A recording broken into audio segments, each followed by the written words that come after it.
So hello, my YouTube family. This is Crespi from the Crespi Center.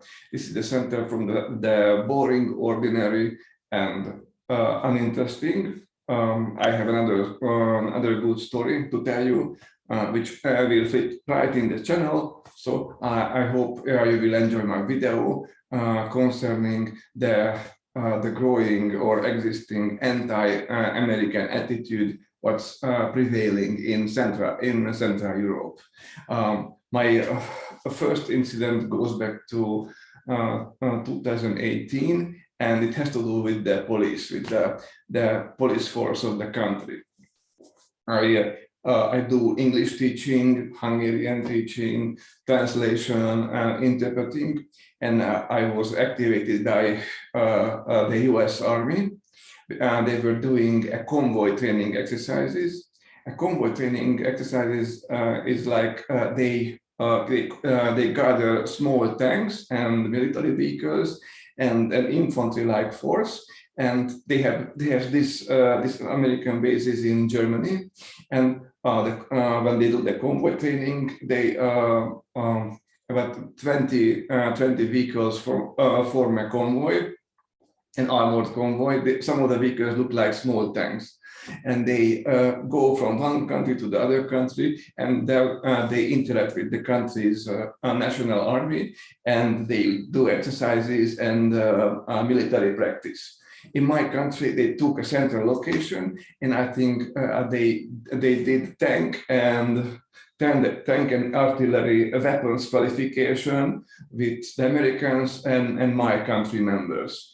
And for this activity and traveling with these convoys, they hired a couple of interpreters. They hired a lot. They hired at least 30. So there was a general contractor who gave me the contracts and evaluated my military background and English skill level. And I was supposed to meet him with my packed suitcases or bags. And I was going down to the military training camp for 3 weeks.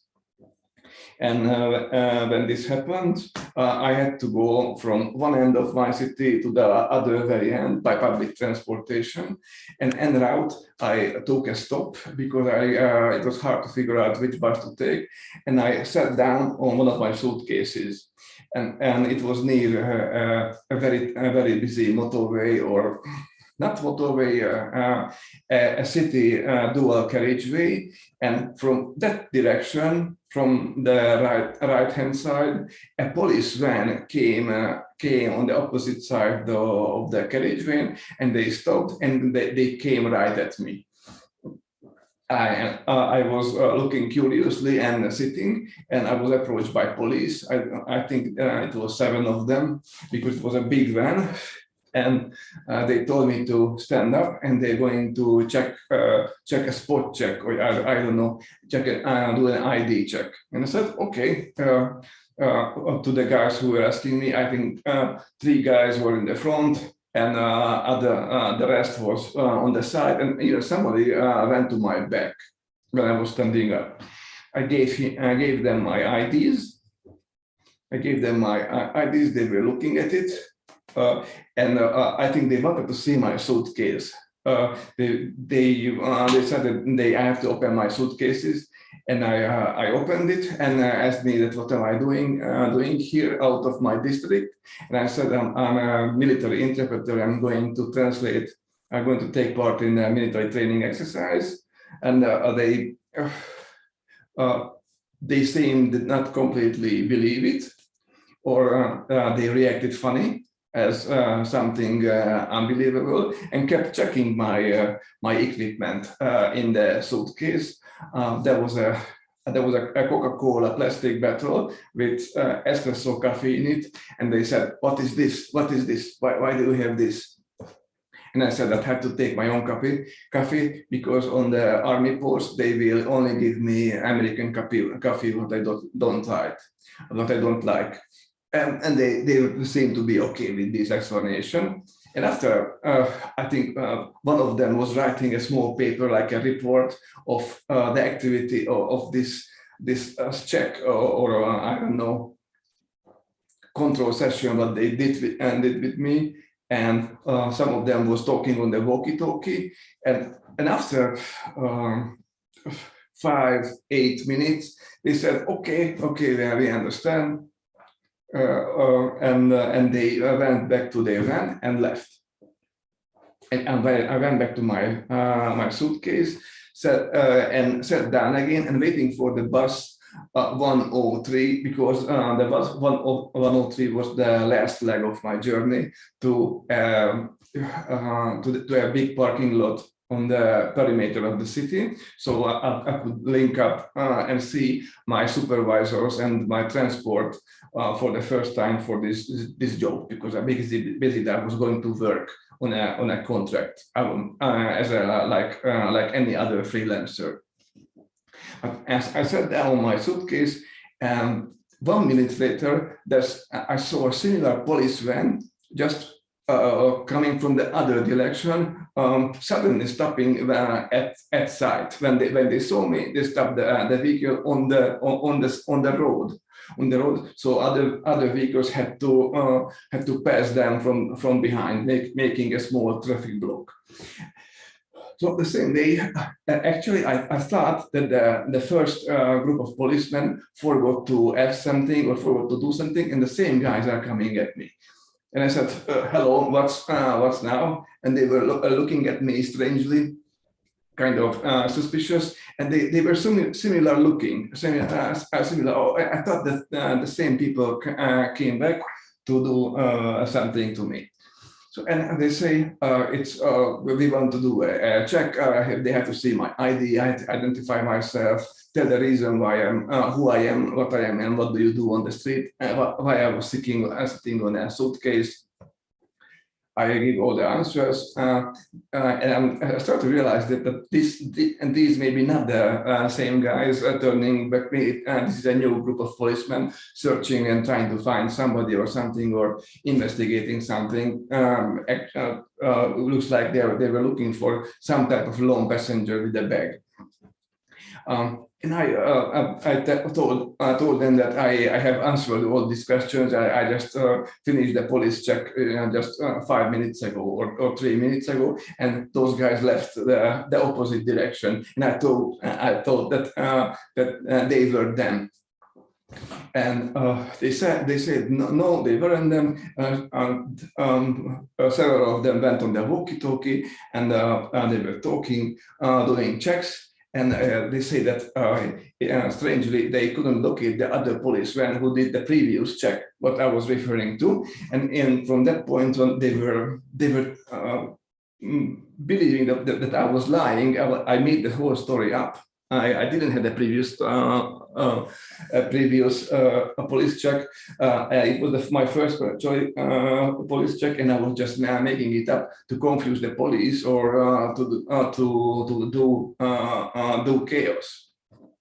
But they said it's a minor thing. They want to carry on with the procedure, checking me and my equipment in the bag. So when 2 police guys made me open my suitcase, and they were looking my things that I took for the military camp, my clothing very carefully, one by one, my underwear, my socks, different things, and there were more questions. That what's my job? How come that I was a military interpreter? They told me to speak English because they didn't want to believe my story. That I was asked if I consumed alcohol or drugs. But then I realized that if these 2 police checks are holding me at the bus stop, I won't make it to the meeting, to the rendezvous point with my contract and contact. And I told them, and I said them that I'm going to call the military driver to wait for me, or tell them what the situation is, because I should be there already, or I was already late. And said, no, it's not necessary. And they were discussing things, sometimes looking at me, sometimes not looking at me. And I made the call and spoke to the military driver. And he says that he he will come here to that spot on the street and justify and identify me as a legitimate army interpreter. And the police police officer says, no, that's not necessary. He shouldn't come here. I told him not to come here because the police doesn't want him to come here. And one of them, actually, one policeman became aggressive. He said that I can be arrested, my phone can be taken away if I do anything funny with this procedure. Many of them, a few of them were on walkie-talkies, and at that point didn't make any decisions. They were telling the info what they found concerning this suspect, how I became, and asking questions from some unseen superior. Okay, and I told the guy that I called the military driver. Why they don't want me to come the military driver here? So the policeman said that they don't, and they started looking. They took my phone, checked my phone, and one of them said that I didn't make a call. I just pretended to do a call. I haven't done an actual telephone call. I just acted out a phone call without pressing the send button and without talking to anybody. And I was suspicious and trying to confuse police. Some police officers said that why my clothes were dirty. I told them because the army post washing machine is better than my age-old washing machine at home, and I will live on the military camp, so I don't need excellent equipment because I get everything for free. And I took out a document. Actually a NATO commendation from my previous missions as an interpreter. I took it to the policeman. I gave it to the policeman, and they checked, they read, and said the date is very old. It's back from 1997, so it expired or it's dated. It's invalid, and it's a joke. And they also said probably I drank alcohol or I consumed drugs, made me speak English. Because they didn't believe, they say it was a very incredible story what I saying, and they didn't hear any kind of major military exercise taking place at that time in my country. Okay, and it was a much longer and a much more detailed, much more thorough. Narrow investigation of my personal belongings than the previous one, and the final closure was it that they're going to call a detective on me to decide what the police should do, because they can decide. I haven't told this that it was normal traffic police. This wasn't the highway patrol. This was a special riot police, commando-like or something, or who deals with major crime or big crime. That's why that's why they didn't use normal police cars. They were using big vans. They made me wait for five minutes. They made me wait for 5 minutes, and the detectives came in a civilian car, an older guy and a younger guy, and they standing away talking. And one of the police sergeant told me to go talk to them. One of them turned the knife to go there, and the detective said in a very strange attitude that what's the problem with you? What's the issue with you? Why was I called? What have you done? What have you done wrong? Because I was about to have my lunch break, to use the loo, to take a piss, to grab my chow, and I can't do it because of you, because you did something. So what did you do? And I said, I haven't done anything. I'm trying to, I don't have much money, and I'm going to the American military camp to do translations. and work with them the activity what I can do very well, and take their money, at least a couple of $1,000s. That's what I do. So and he contemplated my answer, and I was thinking, and I didn't clearly what he asked next, but in conclusion, he said that I see, you like Americans. No, he didn't say the statement. He asked questions. When I expected a statement, he asked question. He said, "So, do you like Americans? Do you really like Americans?" I said, yeah, "Yes, I like working for them, and like being an army interpreter in Central Europe, working from the U.S. Army Europe." I said, "Okay, then if you like Americans, why don't you go? Why don't you just go? Probably that's what you should do. If you like Americans, you could leave, or possibly you could leave." I said, "Yes, okay, that's possible. I'm not planning to leave, but I'm definitely planning to visit the United States of America. But I don't have the means to do it, because if you're a Central European, it's very difficult to go to America and do a big tourist trip, or any kind of trip, or visit the city, or go to the doctor in the US. It's next to impossible." Okay, and I gave him the info he wanted, and the two investigators, the other investigators, stayed in the background, didn't say anything. So when he went back to his friend, they went on the walkie-talkie. They talked to the police sergeant, and they were talking to 1 or 2 minutes, and the police and the detectives left without saying anything. The police sergeant came to me and said, "Okay, you are free to go now. We have the investigation haven't found anything. You said that maybe you are going to make an official complaint. Here's my badge number." He showed me his badge number, and I wrote it down and said, "Good day, and let me go on my way." So, and this second police van went to his direction, to the right-hand side. And I was left.